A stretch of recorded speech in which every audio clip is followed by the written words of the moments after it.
Bom dia, pessoal. Vamos começar mais uma monitoria de sábado. Hoje nós vamos fazer algumas questões, múltipla escolha. O Chacon, eu sei que ele deu um pouco sobre compra e venda mais na semana passada, e como a gente já tinha estudado essa matéria para a prova dele, vamos hoje fazer algumas questões. Eu fiz algumas questões a partir do notebook IDM. Depois, se vocês quiserem, desejarem, podem me mandar mensagem que eu explico mais ou menos como que eu fiz esse simulado. Simulado de 50 questões, eu acho que eu não vou fazer tudo, porque não vai dar tempo. Mas eu vou sim abordar tudo que for de conteúdo e vou explicar certinho, e a gente vai fazendo juntos. São questões que eu decidi aplicar à prática de tudo que a gente viu dentro de uma cláusula contratual, uma parte de um contrato. Então, vocês vão mais ou menos entendendo a dinâmica durante a aula. Vou compartilhar aqui a tela.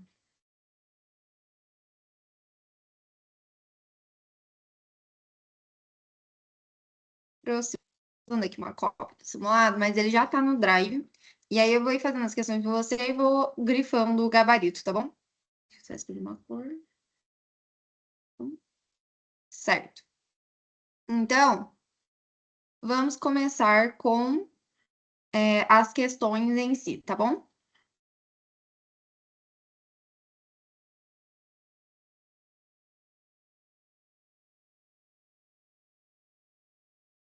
É.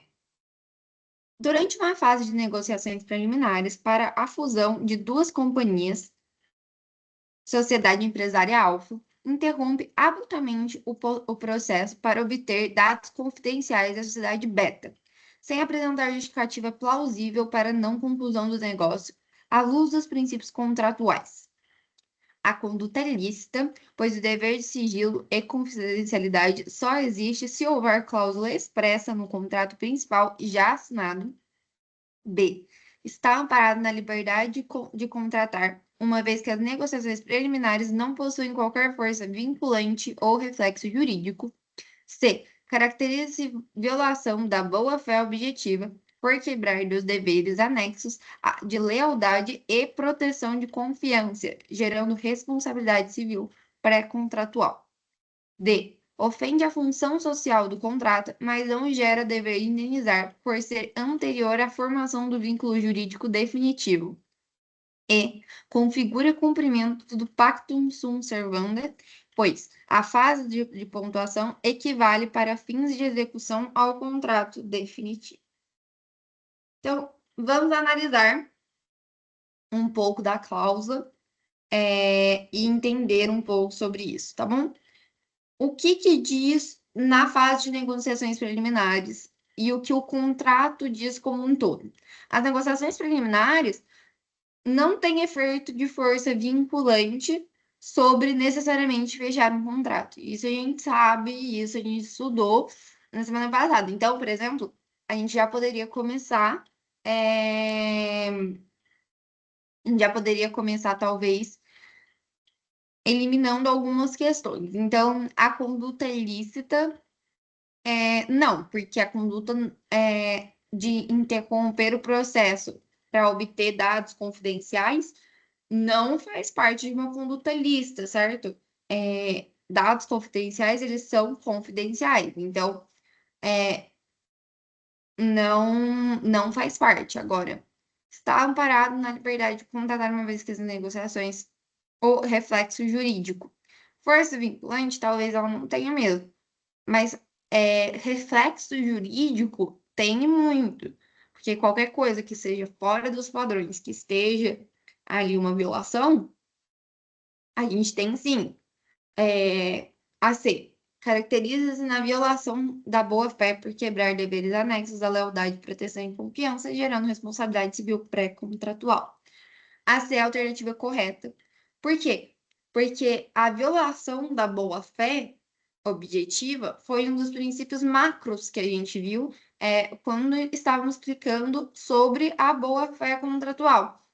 E a boa-fé contratual, ela atinge toda a fase do processo do contrato. Então, a boa-fé contratual, ela, a interrupção abrupta e injustificada das negociações, ela quebra essa boa-fé contratual, e principalmente com dados confidenciais. E os deveres, eles são anexos. Então, a lealdade e a proteção de confiança, eles são anexos. Eles não precisam, por exemplo, igual estava na alternativa A, que só se houver uma cláusula expressa naquele acordo. Não, lealdade e proteção da confiança é uma responsabilidade civil pré-contratual e já é estabelecida. Ela não precisa de um termo, não precisa de uma cláusula que diga que ela precisa haver boa-fé, precisa haver lealdade, precisa haver confiança. Não existe, é uma coisa natural do contrato e que se baseia no princípio da boa-fé objetiva. Então, ofende a função social do contrato, mas não gera dever de indenizar, não, porque gera dever de indenizar, e configura descumprimento do pacto sunt servanda, pois a fase de pontuação equivale para fins de execução. Não, também, porque não tem nada a ver com fase de processo, e sim com fase de contrato definitivo, tá bom? Agora, questão 2. Uma sociedade concessionária de fornecimento de gás impõe a um consumidor residencial um instrumento com cláusulas pré-determinadas e rígidas, sem possibilidade de discussão de seu conteúdo sobre essa relação. Então, aqui é um fornecimento de gás em que eles estão impondo um contrato. Que a gente viu que era um contrato de adesão, certo? Aquele contrato que ele impõe as cláusulas e que não existe possibilidade de discussão. Então, vamos ver. Trata-se de um modelo paritário onde prevalece a autonomia de vontade em sua máxima expressão burguesa e clássica. Não, porque ambas as partes não podem opinar sobre aquele contrato, né? Representa o princípio do consensualismo, pois a simples adesão supre a necessidade de paridade entre os negociantes. Será que a simples negociação supre os vícios e supre a abusividade de um contrato? C. Configura um negócio jurídico unilateral, pois a empresa estipulante manifesta sua vontade real no instrumento. O que é vontade unilateral? Vontade unilateral é que só uma pessoa está no negócio jurídico. Não existe isso, porque um negócio jurídico a gente já entendeu que a definição de um contrato é ser um negócio jurídico bilateral. Se for um negócio jurídico unilateral, não é um contrato. D. Reflete dirigismo contratual, o que torna o negócio nulo de pleno direito por violar a liberdade de estabelecimento do conteúdo. Nulo de pleno direito, dirigismo contratual. Será que o dirigismo contratual está presente aqui? Vamos pensar. Nulo de pleno direito quer dizer que aquele contrato é inteiramente inválido e que não pode ser exercido. Será que é isso ou será que as cláusulas têm problemas e as cláusulas precisam ser reformadas porque são abusivas? Então, vamos ler a E para entender.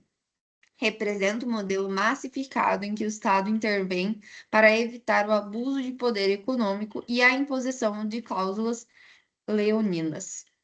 Então, o que que quer dizer isso?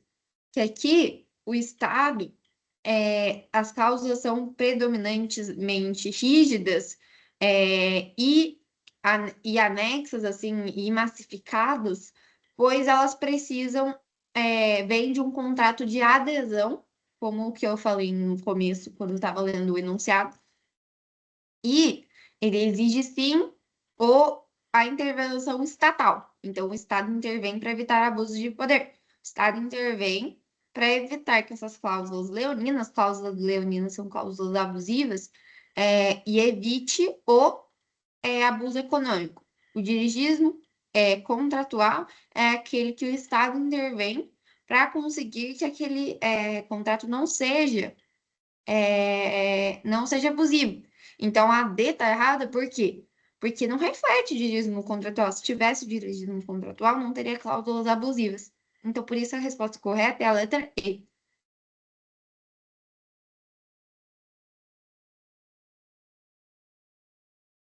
A Sociedade Empresária Gama e a Sociedade Delta celebram um contrato de fornecimento de insumos. De acordo com o artigo 421-A do Código Civil, presume-se que este negócio seja.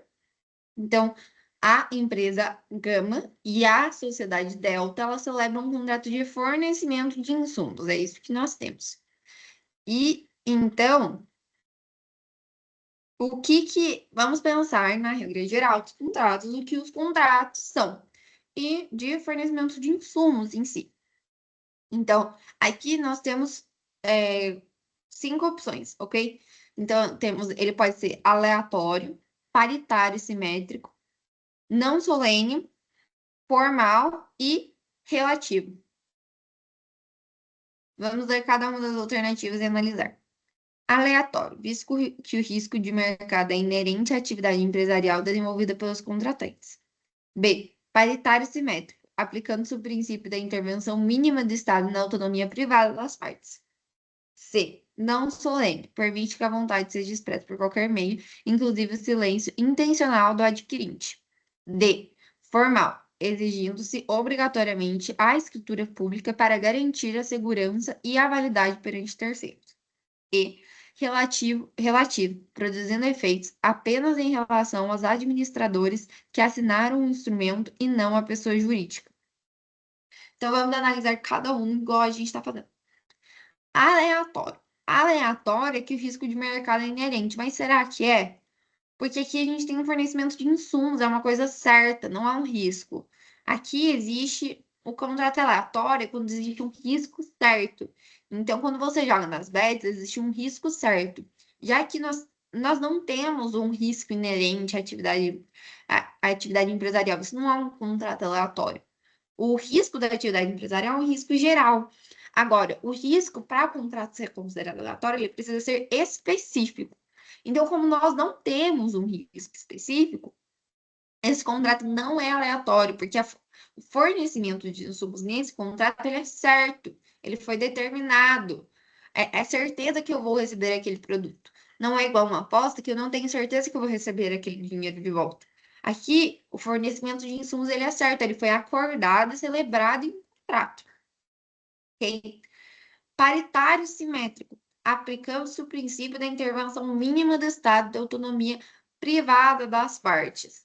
Então, o que é um contrato paritário? Um contrato que ambos conversam sobre aquele contrato, estão de acordo com aquele contrato, assinam aquele contrato, estabelecem suas cláusulas. Isso é um contrato paritário, em que ambos bilateralmente assinam aquele contrato, é o contrário de um contrato de adesão. Paritário, sim. Por quê? Porque eles celebram um contrato de insumos. Então, ambos fizeram um contrato, não tem nada contra aquela celebração, não teve nenhuma oposição no enunciado. Então, certo, ele é paritário. E simétrico. O Estado ele deve observar o princípio da intervenção mínima. Ou seja, ambas as partes participaram daquele contrato e fizeram as suas cláusulas. Ele está simetricamente feita para ambas as partes que participaram ativamente da celebração do contrato. Não solene. Ele pode até ser não solene, segundo a alternativa C. Ah, e só para deixar claro, então a alternativa B é a correta, tá bom? Nossa, eu esqueci de perguntar. Calma aí. A 1 era a letra C.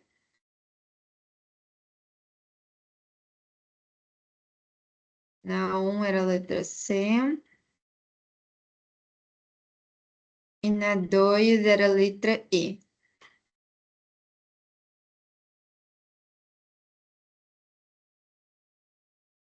Aí, agora na 3 a gente marcou, eu marquei letra B, certo? Não solene. Não solene poderia até estar correto. O problema foi essa parte final, inclusive o silêncio intencional do adquirente. Inclusive o silêncio intencional do adquirente não estabelece, entendeu? Esse Inclusive o silêncio intencional do adquirente não estabelece um contrato. Entendeu? Então, ele pode ser não solene, mas aquele silêncio, por exemplo, a empresa Gama manda o contrato para a sociedade Delta e a sociedade Delta não assina aquele contrato. O silêncio dela não aceita tacitamente aquele contrato. Então, por isso, essa a C está equivocada. Agora, formal. exigindo obrigatoriamente escritura pública. Não, a gente já viu que escritura pública é em contrato de compra e venda, em que o imóvel tenha valor de acima, acho que 30 salários mínimos. Então, não.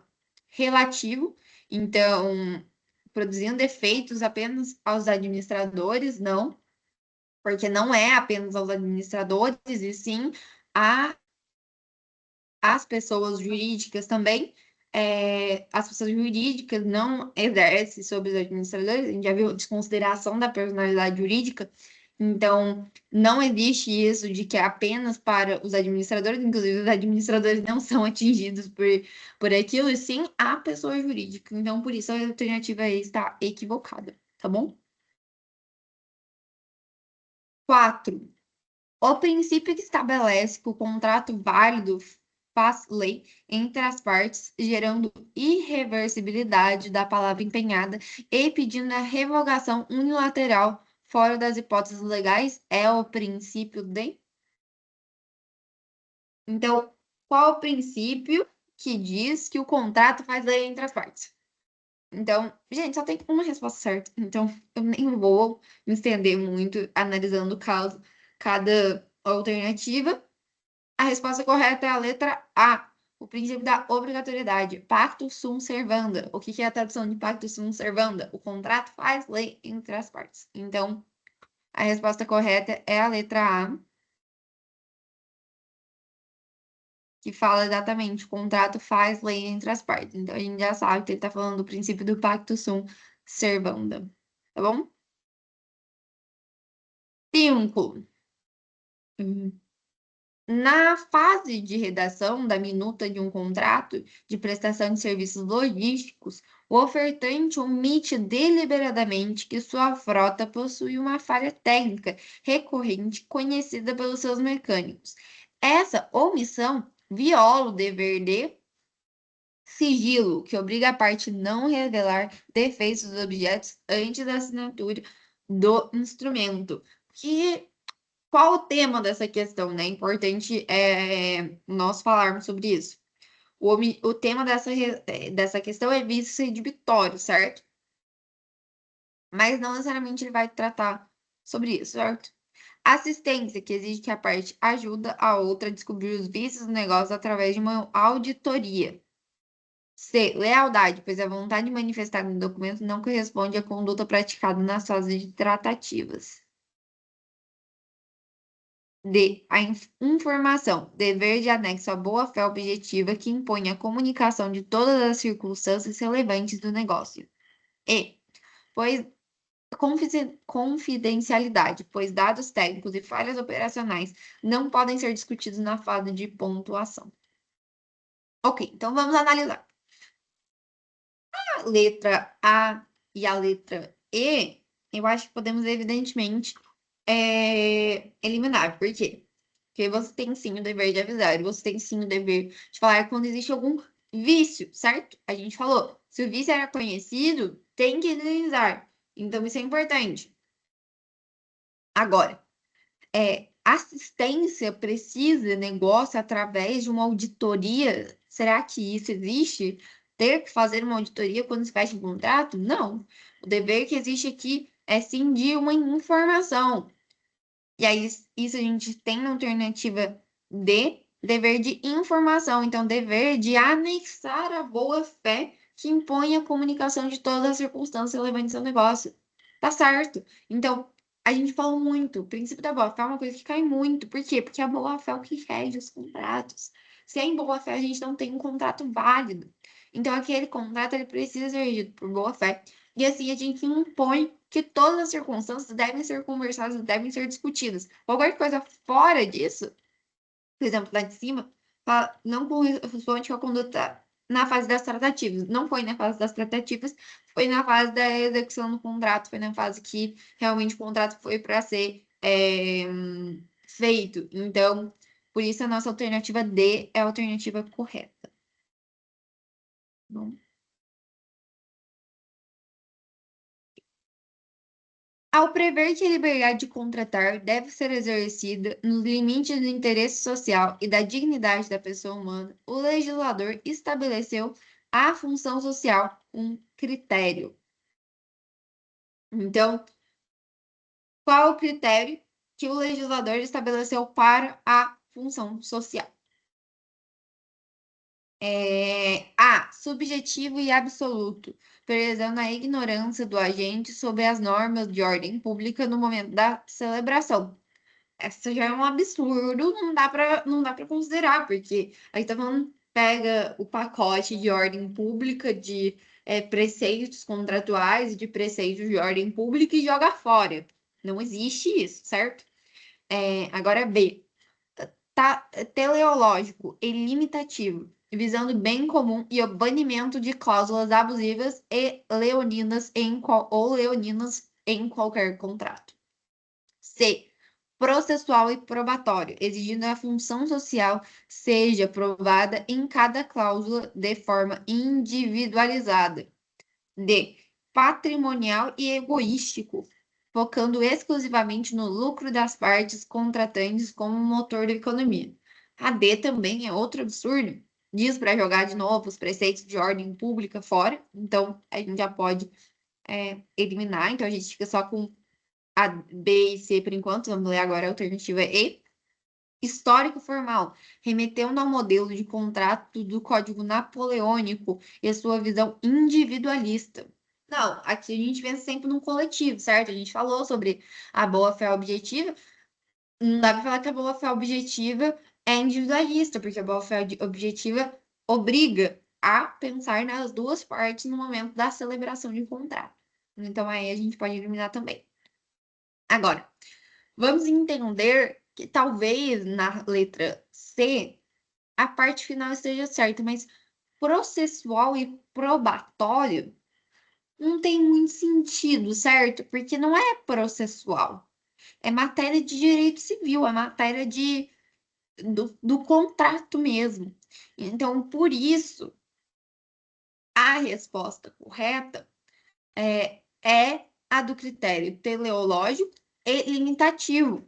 Então, ele visa que as cláusulas elas visem o bem comum, elas visem e oprimam aquelas cláusulas que são abusivas, onerosas, aquelas cláusulas que ultrapassam os limites da função social do contrato. Então, é por isso que a alternativa B é a alternativa correta.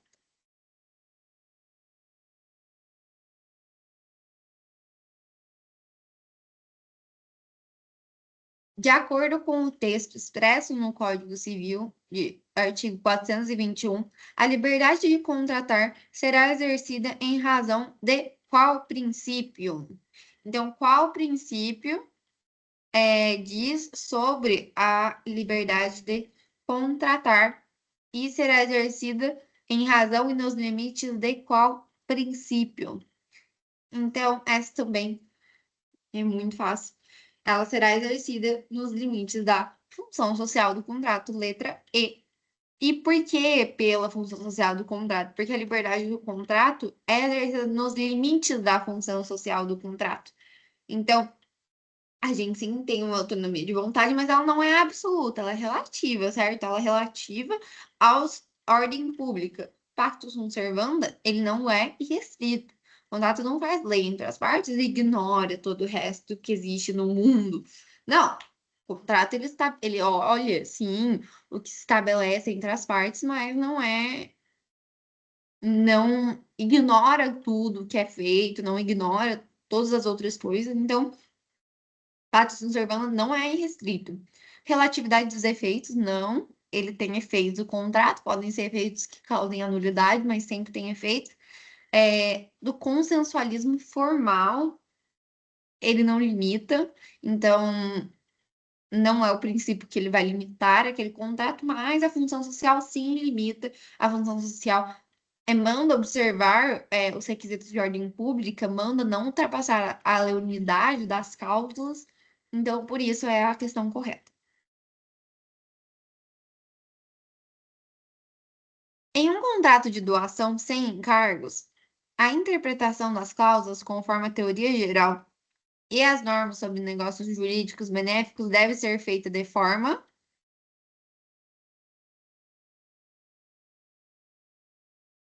extensiva para garantir que o donatário receba o máximo de benefícios do patrimônio do doador. Aqui eu não quero que vocês saibam sobre o contrato de doação, vocês percebem, né? Aqui eu quero que vocês saibam sobre a teoria geral dos contratos em geral. Aleatória, pois a doação é um contrato que depende de evento futuro e incerto para sua eficácia plena. Restrita, por se tratar de um negócio jurídico gratuito que envolve a liberdade patrimonial. D. Sinalagmática, visando equilibrar as prestações recíprocas entre as partes para evitar o enriquecimento sem causa. E. Objetiva, ignorando a intenção real do doador e focando estritamente no texto gramatical. Agora vamos pensar um pouco sobre o que a gente viu sobre negócios gratuitos. Os negócios gratuitos, a gente tem uma interpretação de forma restrita. Por que que os negócios jurídicos gratuitos têm uma interpretação de forma restrita? Porque nós sempre pensamos que a pessoa, por exemplo, o doador, ele precisa, a interpretação daquele contrato, ele precisa ser restrita, olhando mais para a presunção, por exemplo, de inocência, que não é isso que eu quero dizer, mas acho que vocês entenderam. A presunção de quem está certo nas situações de um contrato gratuito é, é sempre a pessoa que praticou aquele contrato. Então, num contrato de doação, por exemplo, a aplicação é restrita por quê? Porque ele está doando gratuitamente algo a alguém. Então, vocês entendem que a interpretação daquele contrato precisa ser restrita para favorecer a pessoa que gratuitamente cedeu um bem. Porque não faz sentido eu ter dado uma coisa de graça e ter que pagar indenização por uma coisa de graça que eu cedi. Então, óbvio, gente, tudo tem seu caso, mas aqui estamos falando de um caso que a pessoa, de boa fé, cumprindo todos os requisitos de um contrato, cedeu, doou aquele bem. Então, a interpretação precisa ser restrita para ser mais favorável, por exemplo, ao doador, ok? Então, a letra correta é a letra C.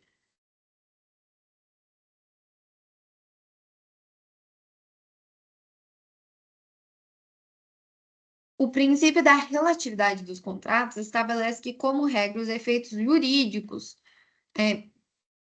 O princípio da relatividade dos contratos estabelece que, como regra, os efeitos do negócio jurídico A são relativos, vinculados apenas às partes que manifestaram espontaneamente a vontade para assumir obrigações. São erga omnes, vinculado todo à sociedade ao que foi pactuado, independentemente da ciência do instrumento. C. São absolutos, não admitindo exceções como a estipulação em favor de terceiros ou o contrato com pessoa a declarar. São vitalícios, não se extinguindo nem com a morte dos contratantes originais, passando sempre aos herdeiros. São nulos, letra E, se houver qualquer intervenção estatal baseada na função social para alterar o conteúdo pactual. Então, o que é o princípio da relatividade? Aquele princípio da relatividade é que cada um que é partes contratantes que manifestaram a sua vontade e assumem aquelas obrigações. Então, o vínculo contratual, ele se forma a partir de seus efeitos quando ambas as partes, dentro de um negócio jurídico bilateral ou multilateral, firmam um contrato assumindo obrigações. Então, basicamente, com isso, é a letra A, porque eles vinculam apenas quem firma aquele contrato. Ninguém pode ser atingido por aquele contrato firmado. Então, eu não posso assinar um contrato que fala que obrigatoriamente outra pessoa vai fazer uma coisa. Então, contratos personalismos. Eu não posso assinar um contrato falando que, por exemplo, a Anitta vai fazer um show. Tipo assim, eu assumindo uma obrigação pela Anitta. Ela vai falar, tipo assim, o que que é isso, gente? Como se eu tivesse contato com a Anitta, né? Enfim, mas vocês entenderam, né? Não posso assumir uma obrigação por outra pessoa num contrato, por isso eles são relativos, restritos. Apenas as pessoas que participaram daquele contrato assumem as obrigações, ok? Então, os efeitos são internos para aquelas pessoas.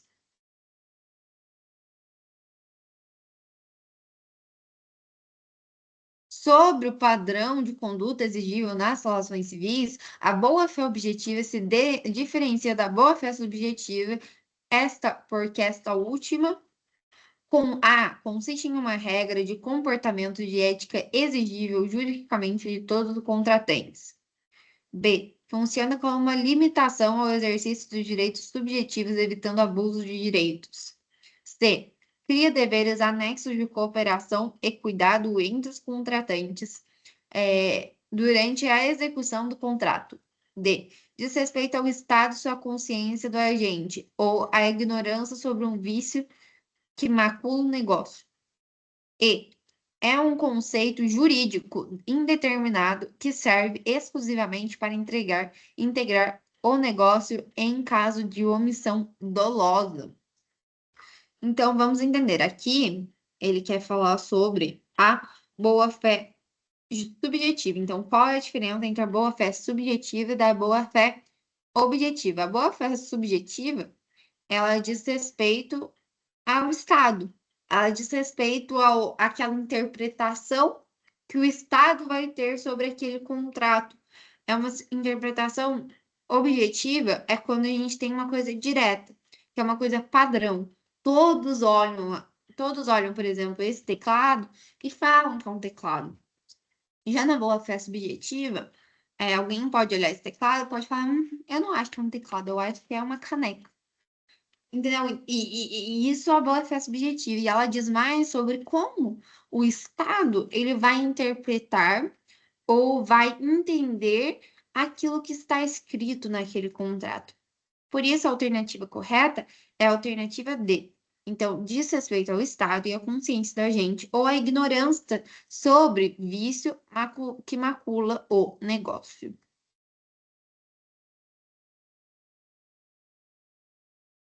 Aqui, ó, tá vendo que tá separado por blocos? Então, como a gente não tem muito tempo, eu vou pegar. Acho que tem mais bloco, bloco. Tá vendo quantos blocos tem? Tá. Tem 5 blocos. Então, eu tô no segundo. Eu vou fazer 2 questões de cada, tá? Porque senão não vai dar tempo. Já fiz o bloco um inteiro. Ah, não, tô no terceiro. Dá pra fazer umas 3 de cada, acho. Na verdade, eu vou fazer 2, qualquer coisa eu volto, tá? Em um contrato bilateral sinalagmático, o credor exige cumprimento da prestação do devedor sem ter, contudo, cumprido a sua própria obrigação. O demandado pode opor defesa denominada teoria da imprevisão, visando a revisão jurídica das cláusulas por onerosidade excessiva superveniente. B. Pacto de retrovenda para reaver o bem alienado imediatamente, independentemente de sentença judicial. C. Exceção de contrato não cumprido, paralisando a eficácia da pretensão do autor. D. Direito de retenção por benfeitorias necessárias realizadas no objeto, impedindo a emissão de posse. E. Resilição unilateral, extinguindo o vínculo por vontade própria, sem necessidade justificativa de inadimplência. Então, aqui existe ambas pessoas que não cumpriram um contrato. Então, aqui estamos falando de um contrato que não está cumprido, certo? Porque ele exige a prestação do devedor, mas ele não cumpriu com sua própria prestação. Isso não é teoria da imprevisão, isso não é pacto de retrovenda, porque pacto de retrovenda voltar a vender, previsão é quando não foi esperado isso dentro de um contrato e a gente precisa rever aquele contrato para conseguir alterar aquelas cláusulas, porque tem alguma coisa imprevisível que aconteceu. Direito de retenção de benfeitorias não tem nada a ver com o assunto, a gente nem sabe se tem benfeitorias nesse contrato, certo? E resilição unilateral não pode ser feita, porque não necessariamente o contrato é inteiro nulo, inteiro. Ou inteiro tem que ver o que está escrito no contrato para falar que ele pode ser rescindido unilateralmente, certo? Então a resposta certa é exceção de contrato não cumprido, exception non-adimplent contracts, paralisando a eficácia da pretensão do autor. Por quê? Porque a partir do momento em que um contrato não é cumprido, e aí permite recusar a prestação caso a outra prestação ela não tenha sido cumprida. Então, é uma prestação que não foi feita. Então, como uma obrigação não foi cumprida, a outra também não vai ser. Então, a letra C.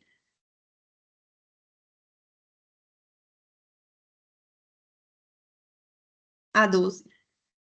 O outorgante entrega um valor em dinheiro ao outorgado, através de um contrato de mútuo.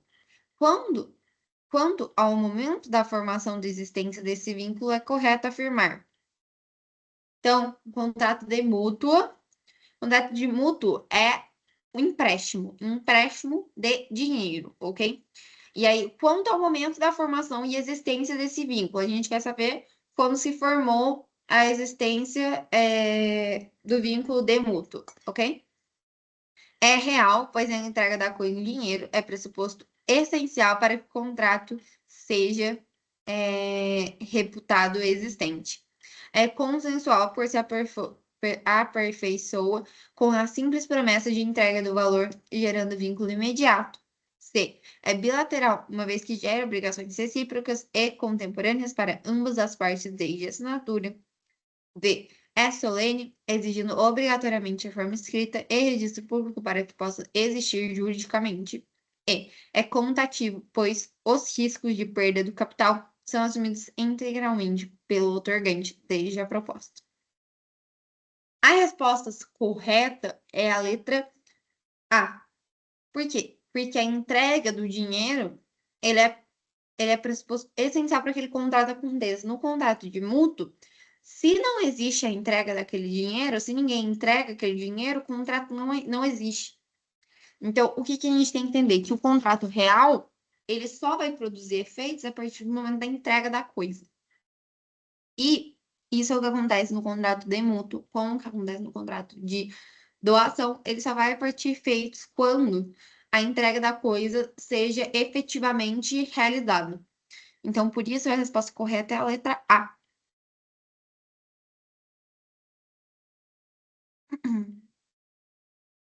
Mas, se a gente analisar bem, ele poderia sim ter um cunho na letra C correto. Não diria que a letra C tá equivocada, porque ele fala sobre ser bilateral. E também teve outro aqui.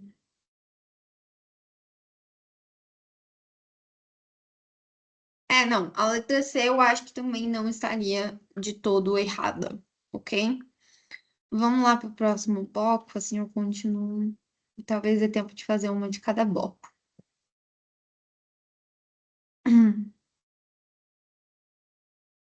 Tá. Questão 21. O alienante vende um imóvel rural, estipulando a extensão de 500 hectares. Após o registro de medição, constata que a área possui 450 hectares. Neste cenário, o que a gente percebe? É uma venda o quê? A gente viu ad corpus e ad mensuram. O que é uma venda ad corpus e o que é uma venda ad mensuram? Uma venda ad corpus é quando você compra, por exemplo, acho que eu dei esse mesmo exemplo no final de semana, mas enfim. Eu compro essa caneca porque é essa caneca e eu quero ver essa caneca, eu quero exatamente essa caneca, porque eu gostei muito dessa caneca. Eu não sei quantos ml ela tem, eu não sei qual é o tamanho dela, eu quero essa caneca pra ver essa caneca, eu gosto dessa caneca. Eu, tá bom, compro essa caneca, eu encomendo essa caneca e essa caneca chega exatamente essa caneca.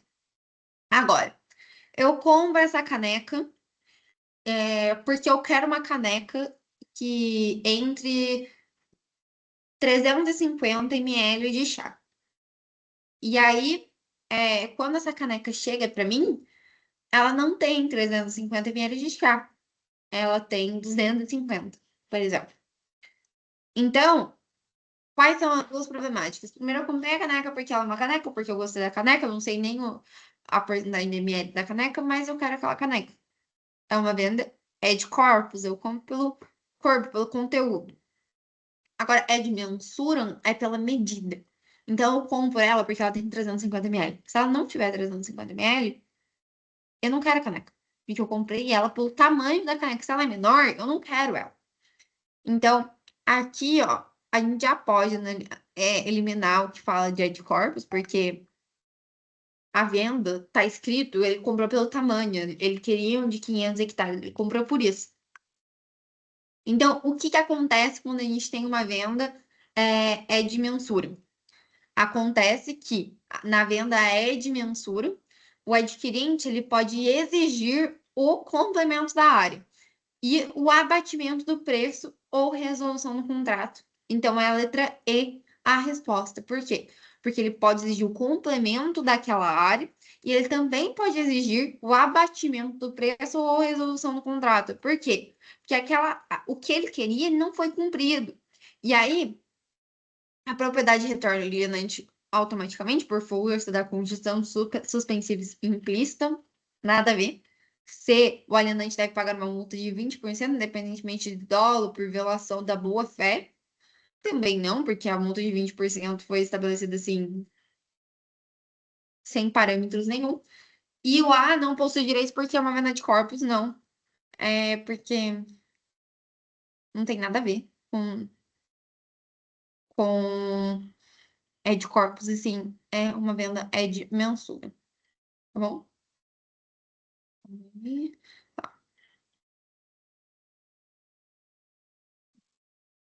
Vamos para a questão 22.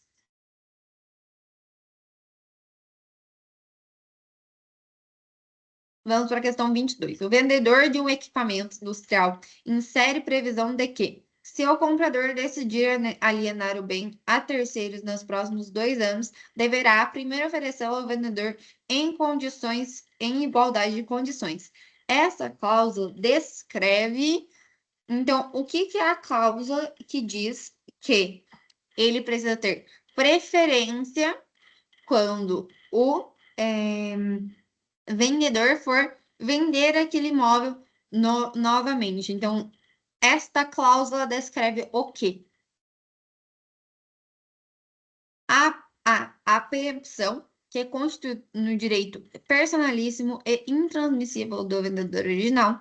B. A retrovenda, que permite ao vendedor resgate forçado dos bens mediante a depósito do preço. C. A venda a contento, que mantém a eficácia do negócio suspensa até o agrado do comprador. D. A reserva de domínio, onde a propriedade só se transfere após o pagamento da última parcela. E o pacto de melhor comprador, que anula a venda se surgir uma oferta superior à de um terceiro. O que que diz o direito de preferência? Qual é o direito de preferência? O direito de preferência para o terceiro em 2 anos comprar de novo é a perempção. Então, a perempção é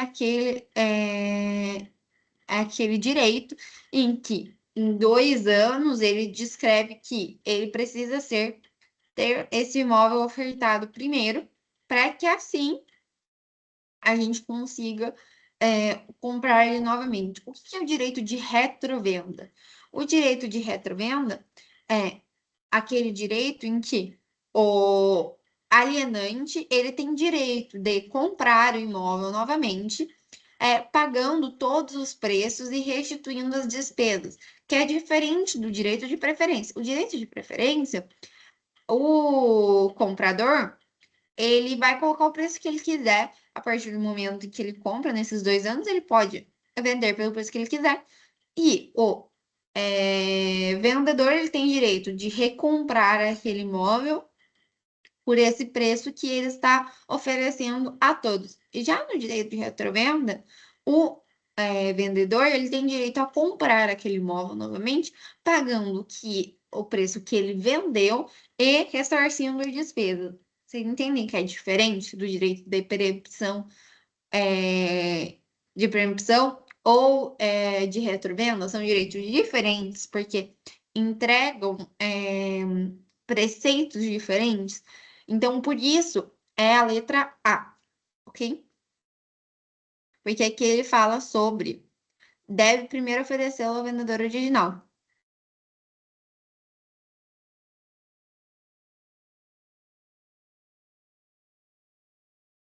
Vamos para o bloco 5. Não, pro bloco 4, né? Será que ele tá por aqui?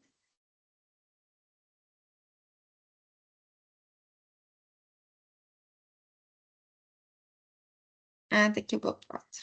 Aqui.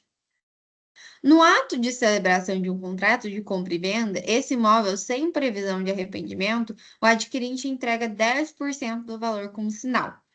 Esse montante é.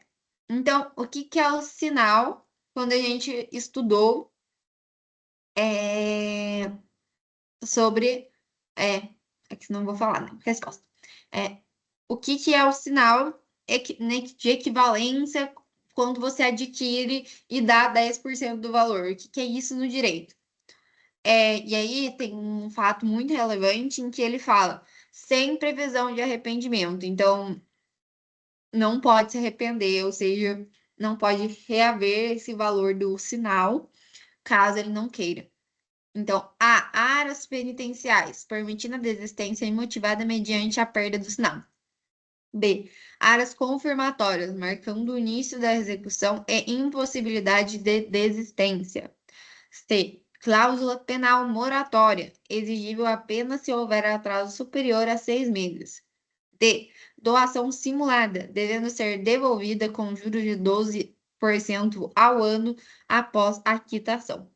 E. Vício redivitório antecipado, pois o pagamento inicial presume-se a aceitação de defeitos. Eu acho que, assim, eu posso deletar essas daqui, certo? Porque, assim, cláusula penal moratória. O que que tem a ver a cláusula penal com o sinal? Nada. Então, exigido se apenas houver atraso superior a 6 meses. Tem nada a ver. Doação simulada. O que que tem a ver com doação simulada? Que ele não está vendendo o imóvel por um valor irrisório. O valor irrisório é um valor menor, né? Um valor que seja, assim, tão pequeno que parece que é que parece que é uma doação, mas na verdade que é uma venda, mas é uma doação realmente, porque é um valor muito pequeno para o que realmente vale aquele imóvel, por exemplo.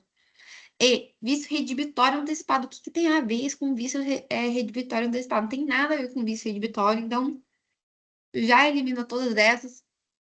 Agora, ficamos com aras, que é assim, o que é o sinal. Aras penitenciais e áreas confirmatórias. Qual que é a diferença das áreas penitenciais com as áreas confirmatórias? As áreas penitenciais são aquelas áreas que se pode desistir de comprar. Então, por exemplo, eu compro um celular e eu tenho uma entrada naquele celular, umas áreas, né? E aquela entrada, por exemplo, é de 10%, como está aqui na questão.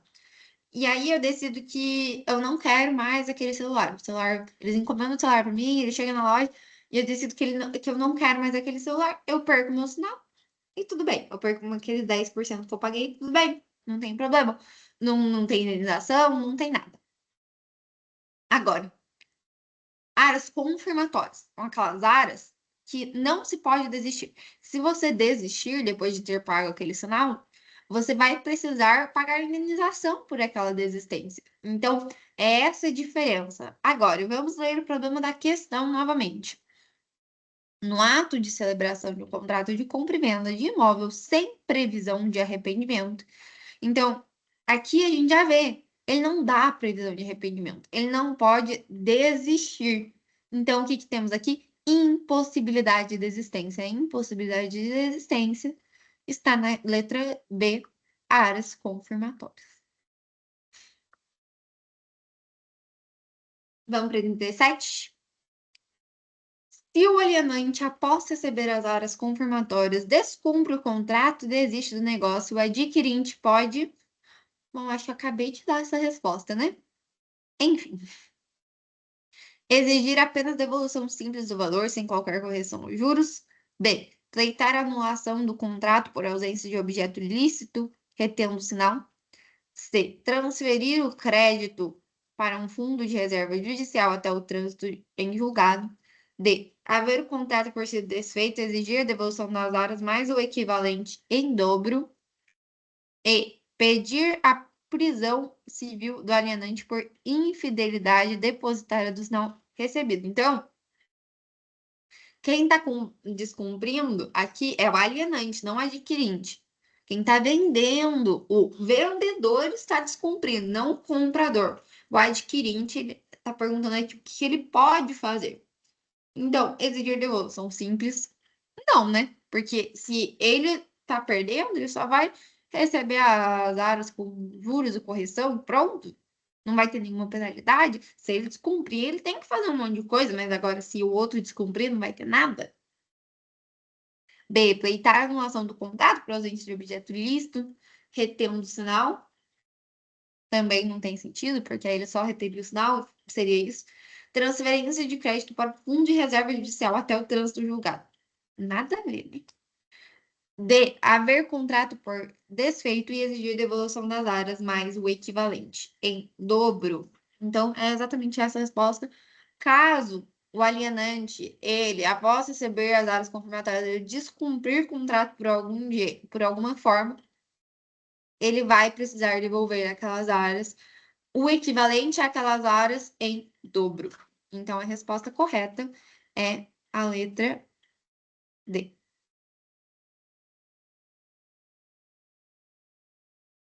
Então, basicamente é isso. Deixa eu ver se eu tenho mais alguma questão legal para fazer. Vou dar uma olhada aqui, meio por cima. Olha essa daqui.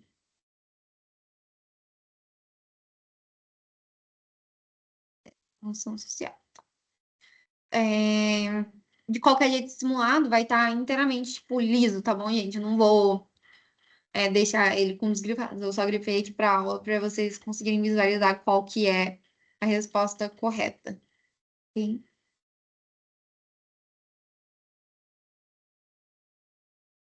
Eu queria, deixa eu ver se tem alguma sobre as últimas questões. Ah, aqui, ó.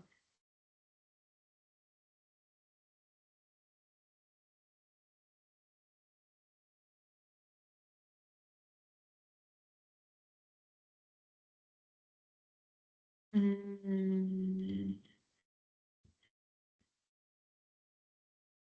Ah, pois é, só. O adquirente é 40.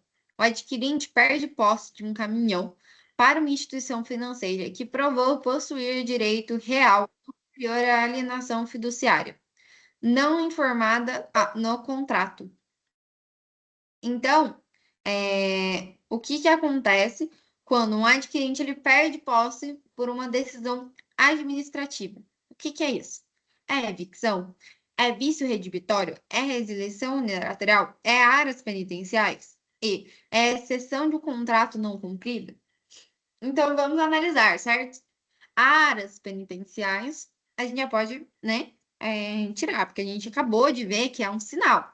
Então, podemos eliminar. Resilição unilateral? Não, porque não foi uma. Eu não renunciei àquele contrato por vontade própria, certo? Vício redibitório, algum vício no bem? Pode ser, não sei. Evicção, retirada de um bem por uma decisão administrativa. Exceção de contrato não cumprido? Não, também, né? Porque aqui não foi alguém que não cumpriu o contrato, e sim alguém que tinha aquele direito anterior de receber aquele bem. Então, a gente fica entre evicção e vício redibitório. Vício redibitório é sobre a coisa, então é quando a coisa tem um vício em si, algum defeito oculto no bem. Aqui não é um defeito oculto no bem, é um defeito oculto externo. É um defeito em que provocou que uma decisão administrativa retire o bem e passa com que a instituição financeira tenha posse daquele bem. Então, o adquirente ele sofreu uma evicção, certo? Então, aqui, a adquirente sofreu uma evicção.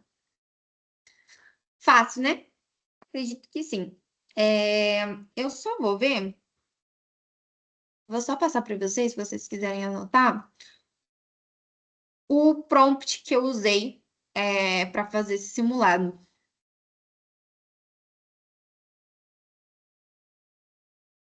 Deixa eu ver se eu consigo.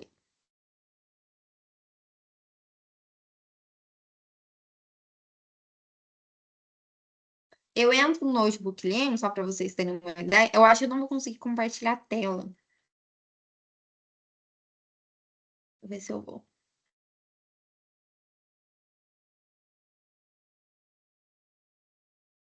Hum.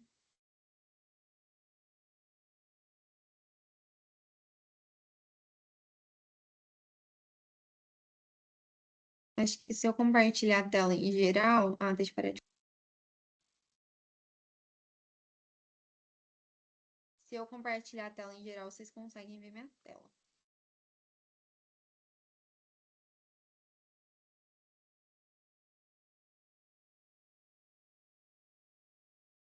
Vou compartilhar a tela. Vocês estão vendo a minha tela já? Acho que sim, né? Tá, então. Eu entro aqui no Notebook LM, e aí quando eu entro no Notebook LM, eu entro em estúdio. Quando eu entro em estúdio, eu entro assim nesses relatórios. E aí nos relatórios, eu vou em criar do zero. Quando eu vou em criar do zero, aqui já tá minhas fontes, então já tá todos os resumos com todas as matérias que eu dei para vocês. Aí deixa eu ver comando personalizado. Então, eu vou mostrar para vocês. O que que eu faço primeiro? Eu entro aqui no chat junto com ele e eu peço. Calma aí.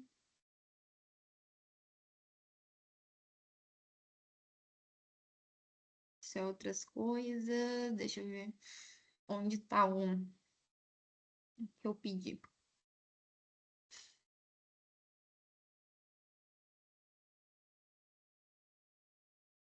Aqui, ó.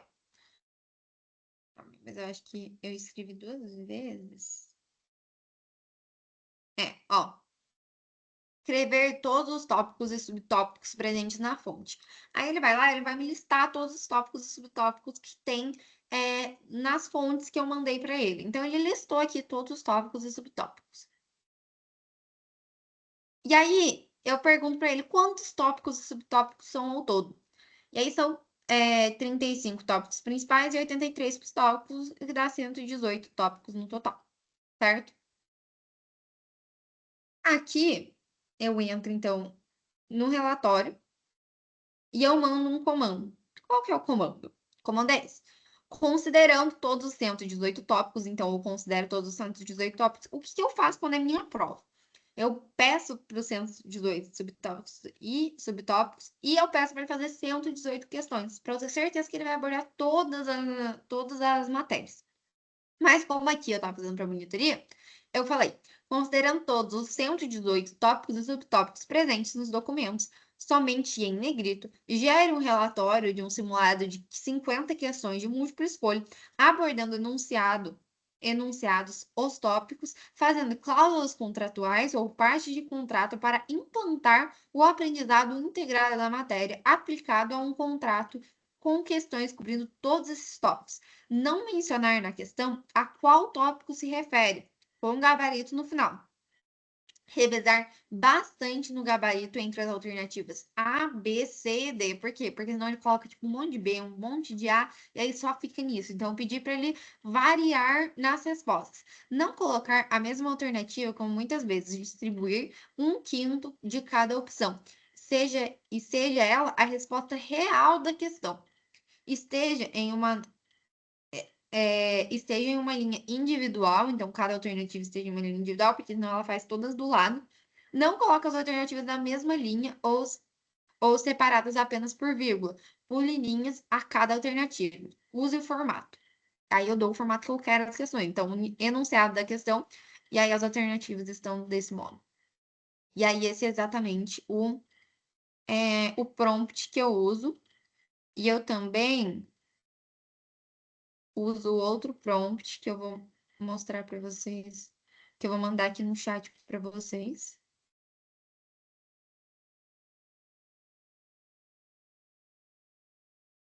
Que eu vou mandar aqui no chat para vocês, que eu acho que vocês Não sei se vocês vão conseguir ver.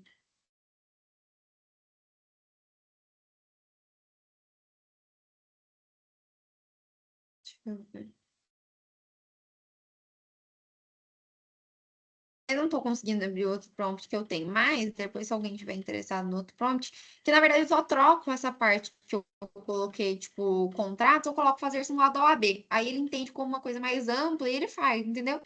E aí eu faço desse modo, e eu acho que é um modo que dá bastante certo para eu estudar, e eu faço desse jeito aqui nesse caso, eu quis direcionar mesmo para o estilo de cláusula contratual e de coisas que são realmente abordadas em contrato. Tá bom, gente? Então, muito obrigada por assistirem a aula de hoje. Espero que vocês tenham gostado desse estilo de aula. Qualquer dúvida, os materiais já estão no Drive, então eu já publiquei no Drive, é só vocês entrarem lá, vocês conseguem acessar o simulado, vocês conseguem acessar tudo. E é isso, galera. Muito obrigada e bom final de semana a todos vocês e tchau.